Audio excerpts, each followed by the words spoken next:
Christian business and professional forum. जितने भी लोग बिजनेस कर रहे हैं और कोई किसी भी फील्ड से है, चाहे कोई दर्जी है या कोई प्लम्बर है या कोई वेल्डर है या कोई इंजीनियर है, डॉक्टर है, प्रोफेशनलिज्म जिस जहाँ पे आ जाता है, तो वो सारे लोगों का एक फोरम है। ठीक है, इसकी पहली मीटिंग में सर आपका नाम सिल्वेस्टर है?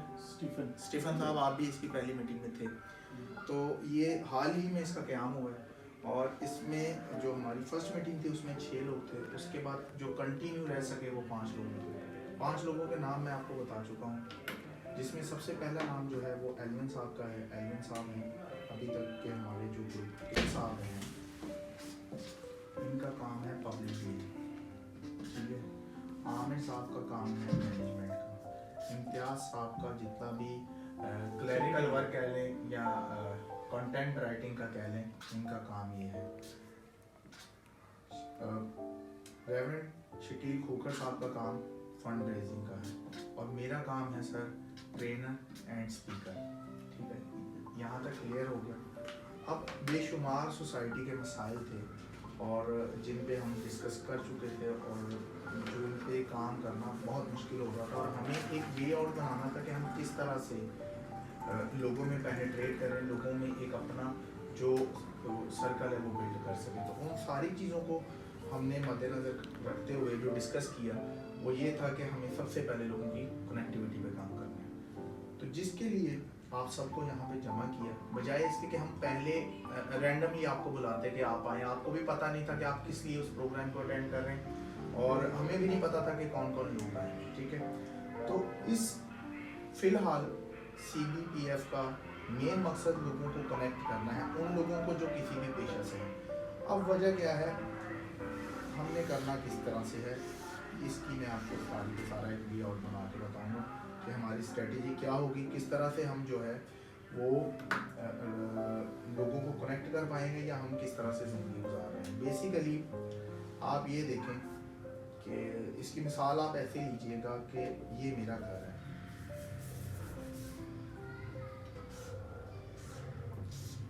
मेरा क्या हम सबका घर है, ठीक है, और इसके सामने एक गार्डन है। ठीक है, इस घर में हम रहते हैं, घर का ये दरवाजा है, ठीक है, और इसके सामने गार्डन है। इस गार्डन में इतनी वो उगाई हैं, मुख्तलिफ चीज़ें उगाई हैं, जिसमें आप कह लेंगे इतनी ज़्यादा खारदार झाड़ियाँ भी है, कोई एक दो फूल भी है, लेकिन ज़्यादातर इसमें कुछ फलदार दरख्त भी हैं और कुछ जो हैं हाँ कुछ खुशबूदार दरख्त हैं, कुछ तकलीफ देने वाले हैं और इतने वो ज़्यादा हैं कि हमारा यहाँ से गुजरना भी मुश्किल है। इतना इस समझने चीज़ों की हुई। ठीक है, अब यही हिसाब लगा लें, इस घर को आप मेरा या अपना घर कह सकते हैं या हमारी सोसाइटी कह सकते हैं, हमारा माशरा कह सकते हैं, जिसका शिकार है, जिसके सामने एक खेत बना हुआ है। ठीक है, अब करना क्या था, ये इंडिविजुअल्स के लिए भी है और ये कम्युनिटी बेस पे भी है। ये स्ट्रेटेजी जो है, हम सब जितने भी ज़िंदगी गुजार रहे हैं, हमारे एक माइंड का खेत है, एक सोसाइटी का खेत है। हमें 24/7 ये 1 मिनट के लिए नहीं, 1 घंटे के लिए नहीं, 1 दिन के लिए नहीं या 2 घंटे की प्रेजेंटेशन नहीं, इससे चेंज नहीं आएगा। हम सब चेंज चाहते हैं। आप में से कौन ऐसा है जो चेंज नहीं चाहता? क्या आप नहीं चाहते कि हमारी सोसाइटी चेंज हो?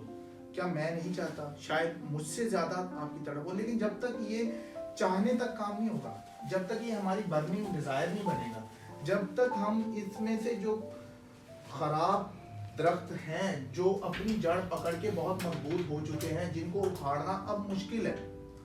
इसकी मिसाल आप ऐसे लें कि एक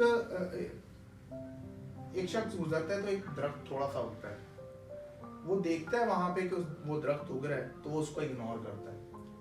फिर देखता है उसको कि दरख्त उग रहा है, तो अगले दिन फिर गुजरता है तो वो थोड़ा और बड़ा होता है, थोड़ा और बड़ा होता है तो देखता है उसके साथ कांटे निकल आते हैं उस दरख्त के साथ में।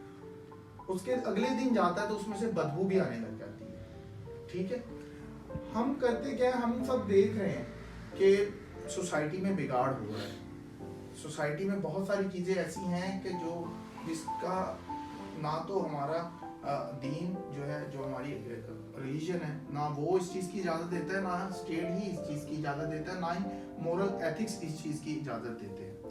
लेकिन हम सब इन चीज़ों को देखते हुए भी कुछ कर नहीं सकते। क्यों? हमारे अपने अंदर यूनिटी नहीं है, कोई ऐसी ऑर्गेनाइजेशन नहीं है, कोई ऐसा सिस्टम नहीं है जहाँ पे हम इन बिगाड़ को ख़त्म कर सकें। इसी की मिसाल आप ऐसे भी ले लीजिएगा कि ये समझ लें कि हमारे कलीसिया के लोग हैं बेशुमार, और इसमें बेशुमार ऐसे लोग हैं जो नायाब हैं। शायद आपको भी शायद आप बाखूबी वाकिफ हों या ना हों, बाज़ दफ़ा हमें नहीं पता होता कि कितने बड़े शाहकार जो हैं वो हमारे पास होते हैं। जब हम इसको काटना शुरू करेंगे, इसकी जो है हम सॉर्टिंग करना शुरू करेंगे, तो हमें पता चलेगा कि हमारे पास कितने ज़बरदस्त लोग ऐसे हैं जिनके पास भला का टैलेंट है और जो बेशुमार काम कर सकते हैं और कर रहे हैं और करने की सलाहियत भी रखते हैं। इसी में आपको पता चलेगा कि कितने लोग ऐसे हैं जिनको सिर्फ और सिर्फ और कुछ नहीं चाहिए था, सिर्फ आपकी इंकरेजमेंट चाहिए थी, सिर्फ आपका एक हौसला चाहिए था।